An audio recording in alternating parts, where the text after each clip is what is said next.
में तो हम है ही नहीं, अभी तो हम सरकारी नौकरियों में उलझे हुए पड़े हैं, उसमें भी मलाई वाले पद हमारे वालों को कम मिलते हैं।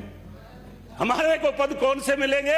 सभापति पद वो मिलेंगे जो लूखे सूखे हैं। इसलिए मैं ज्यादा उस गहराई में नहीं जाना चाहता। अगर पिछली सरकार में देखेंगे तो कोई ढंग का कैबिनेट मंत्री भी एससी का नहीं मिलेगा, तो हम तो आपके ऊपर आधारित रहते हैं। इसलिए मैं आपसे आग्रह करना चाहता हूं, और यदि हमारा कोई तेज तर्राट आदमी बोल गया तो टिकट की गड़बड़ हो जाएगी, टिकट कट जाएगी उसकी। इसलिए पिछली बार कुछ लोग बीजेपी में बोले, डांगाबाज कांड हुआ, एक एमएलए चली गई, थोड़े दिनों बाद मैंने पढ़ा कि कोटा में पुलिस के द्वारा पिटाई हो रही है, उसके ऊपर मुकदमा उल्टा हो रहा है। तो मैं कहना यह चाहता हूं आपसे कि आज हमें यह विचार विमर्श करना पड़ेगा, क्योंकि सामने बैठे हैं वो भी बुद्धिजीवी हैं, शासन चला चुके हैं, सारी बात अच्छी तरह से जानते हैं। लेकिन हमारी एक पीड़ा है, हम आर्थिक कमजोर रहने को तैयार हैं, हम झोपड़ी में रहने को तैयार हैं। हमने मोमबत्ती देख करके उसको रात को उजाला करके पढ़ाई की, एमए की, सामाजिकल हॉस्टलों में रहे, हमें कोई दर्द नहीं, हमें लुखी सोखी रोटी मिली। आज भी हमारा बच्चा जो समाज कल्याण हॉस्टल में रह रहा है उसको कोई किसी तरह की बड़ी सुविधा नहीं है। हम जब हॉस्टल में जाते हैं, गद्दे पुराने हैं, चद्दर मेली पड़ी है, आटे में इलिया पड़ी है, सब्जी आती है उसमें भी आधा सुपरडेंट माल बढ़ा जाता है। इसलिए बहुत सारी बातें हैं, वो परिस्थिति हम झेलने को तैयार है। पानी एक समय था कि 2-2 किलोमीटर से लाके पीते थे, लेकिन आज मैं कहना चाहता हूं सभापति महोदय कि अगर हम 200 आदमी ये सोच लें कि हमारे देश में समानता हो, जाति के नाम पे किसी को अपमानित ना किया जाता हो, जाति के नाम पर के ऊपर से पानी नहीं पिलाया जाता हो। जब मैं नोखा में गया सभापति महोदय, मेरे से जो पहले एमएलए थे उनको खाने के बर्तन साथ में रखने पड़ते थे, उनको पानी का लोटा साथ में रखना पड़ता था। मैं तो कहता हूं एक दिन अछूत बन के हमारी तरह आप जी के देखो, ताकि आपको एहसास हो कि अछूत का जीवन क्या है। इसलिए मैं आपसे आग्रह करना चाहता हूं सभापति महोदय कि मैं ना आपसे धन की मांग कर रहा हूं, वो जो सुविधा है सभी आप इस संविधान के अंदर वो दें। मैं तो आपसे एक ही मांग कर रहा हूं, हमें आत्म सम्मान चाहिए। आप जाति के नाम पर हमें नीचा मत समझिए, इससे ये आपके भी देश में कलंक लगा हुआ है। अगर इस कलंक को जल्दी से जल्दी जितना मिटाओगे उतना ही आप विश्व में जो है बराबर का दर्जा प्राप्त करेंगे, क्योंकि आज आप विश्व शक्ति कहलाते हो, आप विश्व गुरु कहलाते हो। बड़ी बड़ी हम बात करते हैं, लेकिन डॉक्टर ने कहा था और उससे पहले उन्हें गुरु ने कहा था कि शिक्षा के बगैर कुछ भी नहीं है, शिक्षा एक शेरनी का दूध है।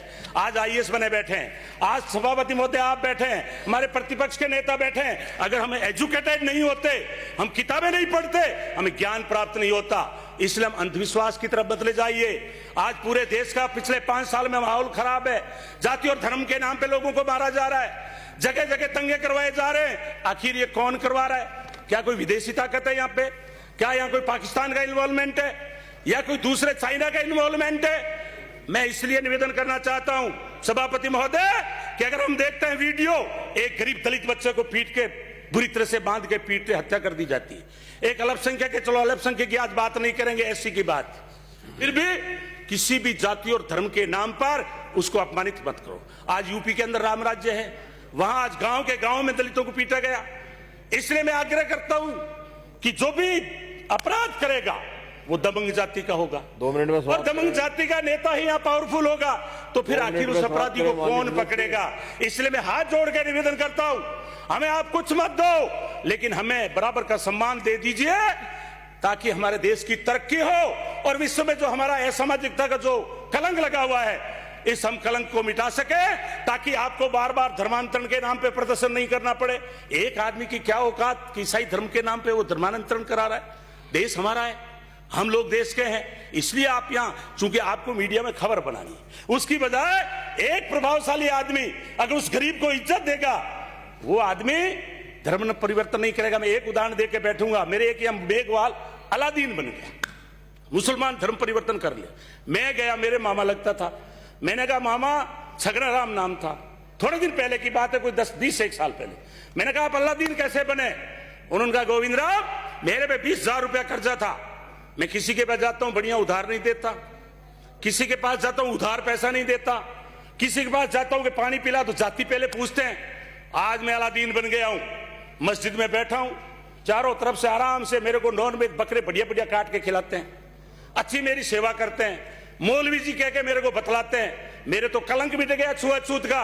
इसलिए मैं निवेदन करना चाहता हूं कि गरीब आदमी, गरीब जातियां हम गरीबी से पीड़ित नहीं है, लेकिन आप जो अपमान करते हो, छुआछूत करते हो गांव में, हम उससे पीड़ित हैं। मैं ये नहीं कहता कि जो माननीय सदस्य बैठे आपकी भावना गलत है, लेकिन अभी तक आपका प्रचार का मुद्दा होना चाहिए गांव में कि मेरे सवर्ण जात के भाइयों, ये दलित हमारा भाई है, इसने कभी देश के प्रति विद्रोह नहीं किया, कभी भूखा रहा तो विद्रोह नहीं किया, हमारे घरों में ये काम करने वाले लोग, हमारी सफाई करने वाले लोग, और हम इसके साथ छुआछूत कर रहे हैं। इसलिए मैं निवेदन करना चाहता हूं सभापति महोदय कि अगर हमें देश को विकास की ओर ले जाना है तो बाबा साहब ने एक कहा है, वे धन्य हैं जो अनुभव करते हैं कि जिन लोगों में हमारा जन्म हुआ है उनका उद्धार करना हमारा कर्तव्य है। धन्य है वे जो गुलामी का खात्मा करने के लिए सब कुछ न्यौछावर करते हैं, और धन्य वे हैं जो सुख और दुख, मान और सम्मान, कष्ट और कठिनाइयों, आंधी और तूफान की परवाह किए बिना